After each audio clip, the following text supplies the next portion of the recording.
भरमा विस्तादिवेद पर विप्रासत नारायण प्रदेश प्रसादेश धनात्की महात्मा जब चौतेरे पर रख करके विलाप करना प्रारंभ कर दिया। सब बताए भिखारी की मड़ई के जगह भगवान के प्रसाद इतने बड़े भवन के स्वामी हो गए हैं। भीड़ भाड़ से सत्यनारायण स्वामी का पूजन कर रहे हैं। ये प्रभु तीन दिन दयाल हैं, जो वांछित फल को देने वाला है, जो बंधन में पड़ा है बंधन से मुझे जो भयभीत है भय से छुटकारा करने वाला है। मैं इन्हीं का पूजन कर रहा हूँ। उसने महल में प्रवेश कहा ये भी किसका पूजन कर रहा है, इसका अर्थ बताइए। ब्राह्मण ने कहा हे साधु, मेरे पास राज समृद्धा सब कुछ है, इन्हीं की कृपा से हुआ है। आपका इसका विधान बताइए, क्योंकि आप मेरे मित्र हैं। आप भिक्षा मांगते थे, मैं लकड़ी तोड़कर भी बेचता था, एक साथ बैठने वाले हैं, इसका विधान बताइए। और ब्राह्मण ने सारे विधान को बताया। लकड़हारा ने प्रसाद ग्रहण किया और जल पी करके सर पर गट्ठल लेकर के संकल्प किया, आज के दिन जो कुछ मुझे भिक्षा से मिलेगी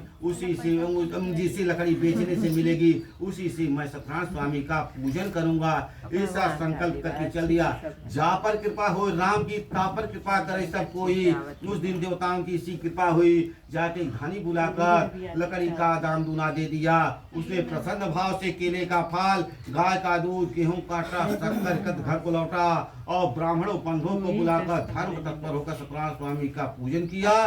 पूजन के प्रभाव से धन को उसको प्राप्त किया। तस्मादेतम व्रतम ज्ञात्वा हर्षित्वं प्रोक्तासन ग्रह्ययो सत्यनारायणं देवं मनसा काठव्रते च धनम तदेव कस्य संचित मनसा मस्तके जगाम निराकालं प्रापंस कदली फलं सकरागोस्मच्छुल्कं कृतेन अर्धतापराचक्राभिनां तत्त्वा धन पुत्रो लोके भुक्ता चालते तत्पुरमियो धन पुत्र को प्राप्त किया।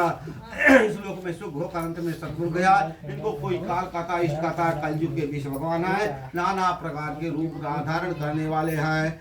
पुराने रेवा खंडे सतरण कथायाम द्वितीय अध्याय बोलो सियावर रामचंद्र की जय।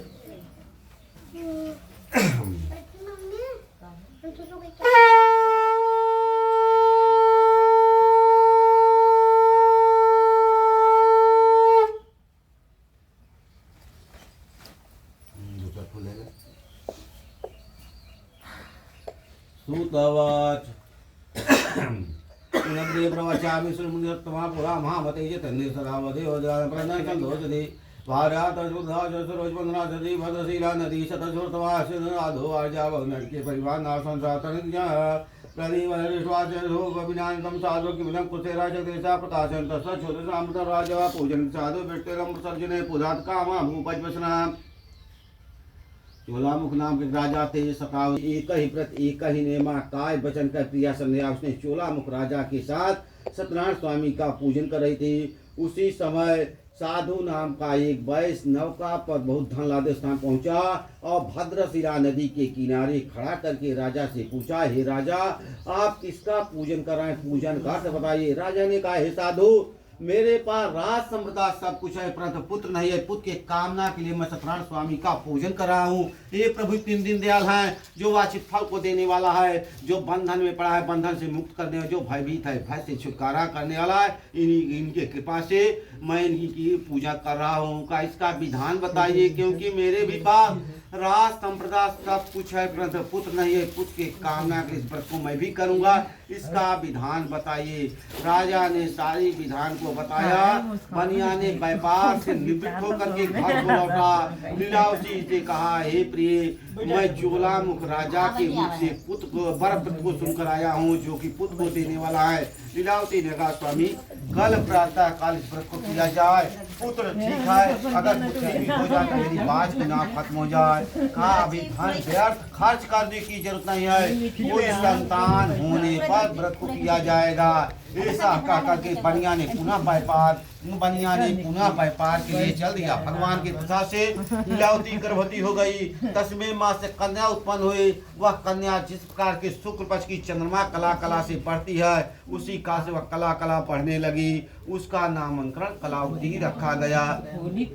बनिया ने व्यापार से निवृत्त होकर के घर को लौटा। लीलावती ने कहा, स्वामी जो आपने संकल्प किया था कोई संतान होने पर व्रत को किया जाए, क्यों नहीं करते हैं। कहा इसके बरही छठी त्याग में बहुत सा धन खर्च हो चुका है, इसके विवाह के समय किया जाएगा। ऐसा कहकर के बनिया ने पुनः व्यापार के लिए चल दिया।